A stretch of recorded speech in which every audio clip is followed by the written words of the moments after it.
Green eyes.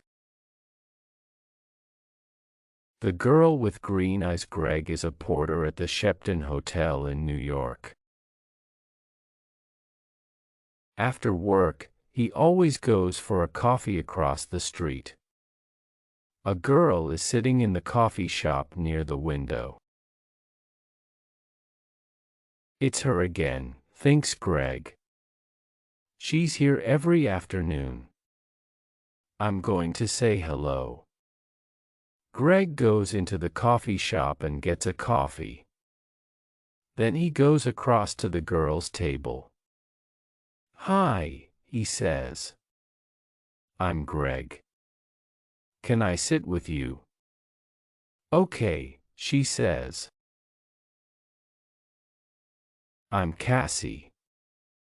I come here for a coffee every day after work," says Greg. "I'm a porter at the Shepton Hotel." He smiles. "You have beautiful green eyes." "Have I?" she says. She doesn't smile.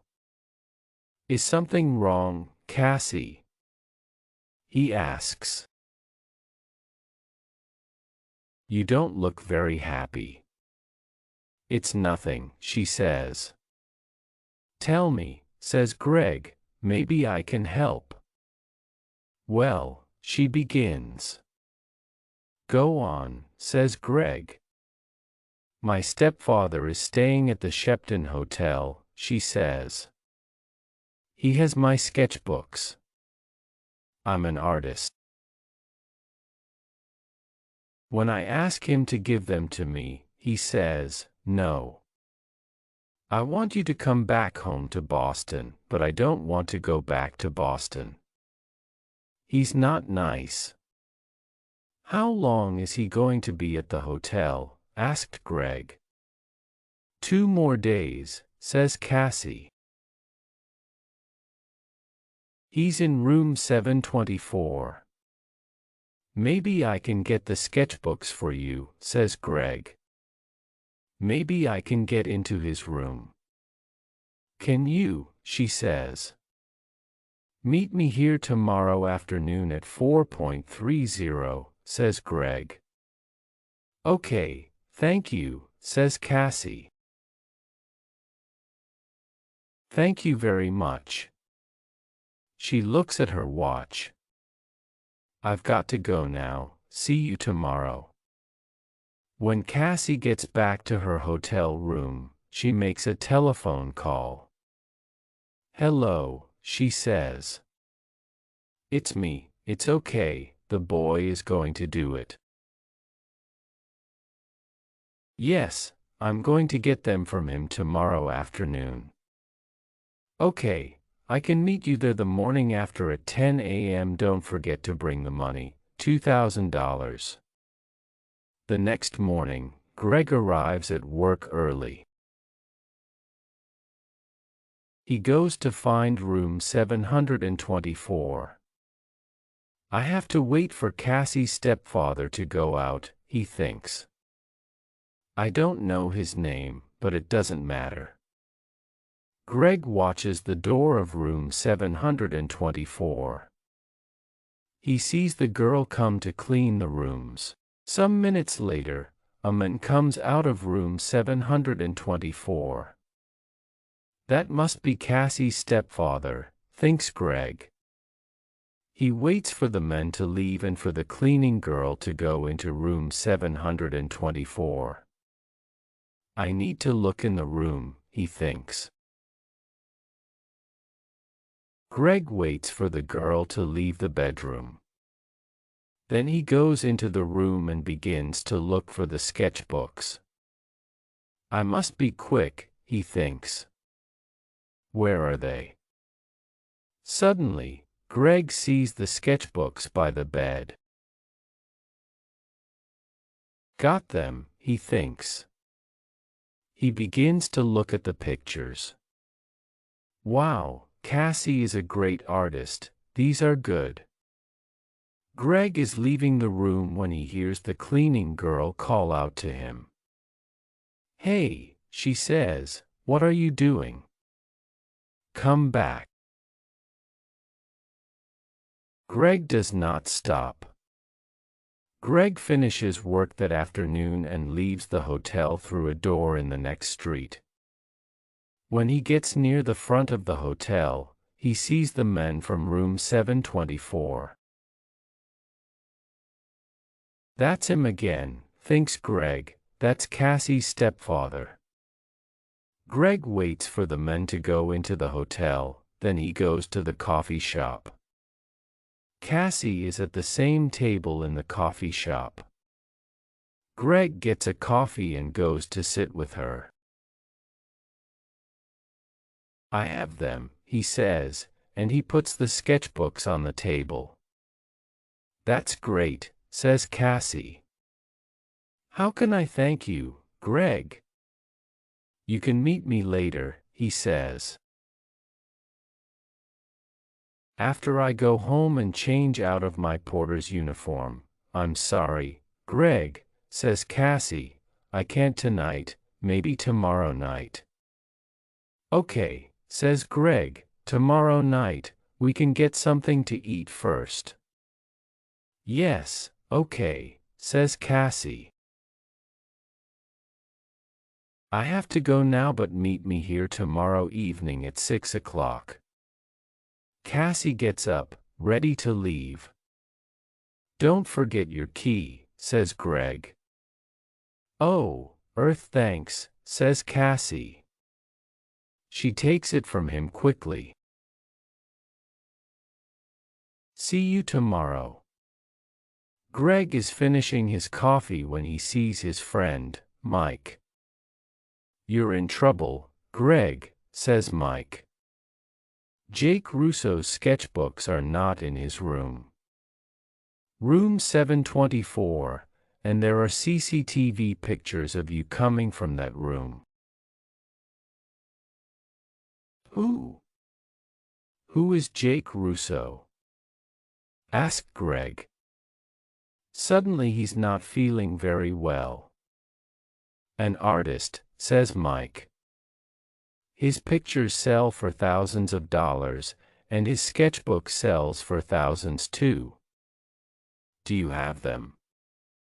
Asked Mike. Nowhere a girl has them, says Greg. What girl? Asks Mike. A girl with green eyes, says Greg.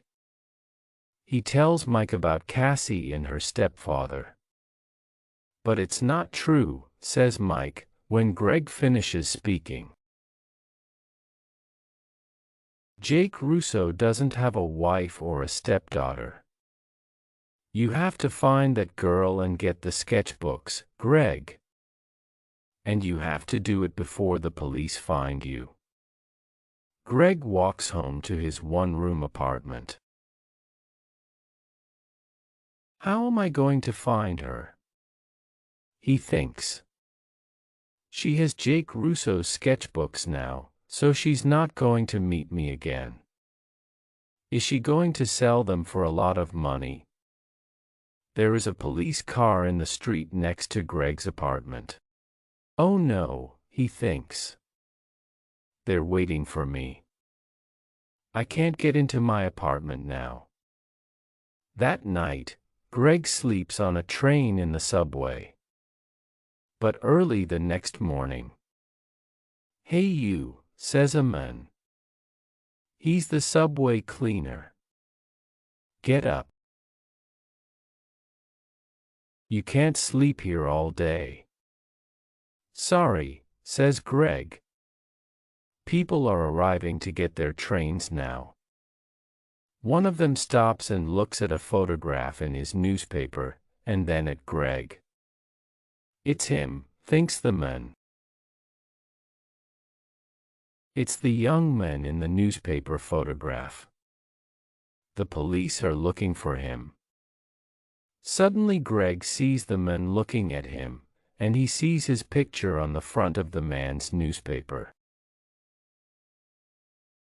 Oh no, I have to get out of here quickly, he thinks. The man with the newspaper finds a policeman. It's him, he tells the policeman. The hotel porter. Hey you, the policeman calls to Greg. Greg runs. Stop calling the policeman. Greg doesn't stop. I have to get out of this uniform, thinks Greg. People know I'm the porter. Maybe Mike can give me something different to wear. When he gets to Mike's apartment, Mike opens the door. I need something to wear, Greg tells him. I can't go back to my apartment. My picture's in the newspaper and, yes I know, says Mike. It's okay, come in, where's the girl? Asks Mike. Do you know? No, says Greg. What can you remember about her? Says Mike. There must be something to help you find her. Yes, Greg says suddenly. Her key. A key to a room in the Dolphin Hotel. It's a small cheap hotel near 42nd Street. She must be staying there. What's the time? Nearly 9 o'clock, says Mike. Maybe she's there now, says Greg. I have to go. Thanks, Mike.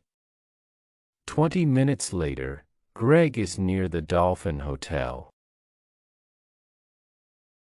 Am I too late? He thinks. Suddenly, Greg sees Cassie come out of the hotel. Cassie, he calls. Wait. I have to talk to you. Cassie sees him, but she doesn't stop. There is a car waiting for her. She says something to the driver and gets into it quickly. Oh, no, says Greg. Pier 83, says an old man in the street. Greg looks at him. What? The girl is going to Pier 83, West 42nd Street for the Circle Line boat, says the old man. Greg smiles. Thanks, he says. And he begins to run. Greg runs all the way to Pier 83. People are getting onto the boat, and he gets a ticket. On the boat, Greg looks for Cassie. But a woman with a newspaper is looking at him. It's the young man in the picture, she tells the men with her. Call the police, Eddie. The man gets his phone and calls the police. Sometime later, Greg sees Cassie. She is talking to a man. But Greg does not see two policemen get on the boat. They quickly find Greg. Where are Jake Russo's sketchbooks? The first policeman asks him. I don't have them, says Greg. You don't want me, you want her. She has the sketchbooks. Hey, look, he's right. He's the second policeman. The two policemen move quickly to Cassie and the men. I don't understand, says Cassie. How? The two of you are coming with us, says one of the policemen. You're in trouble. Later, Greg and a policeman take the sketchbooks back to the hotel. Jake Russo is very happy to see them again. I'm sorry, Mr. Russo, says Greg, and tells him everything. It's okay, says the artist, smiling, but stay away from girls with beautiful green eyes.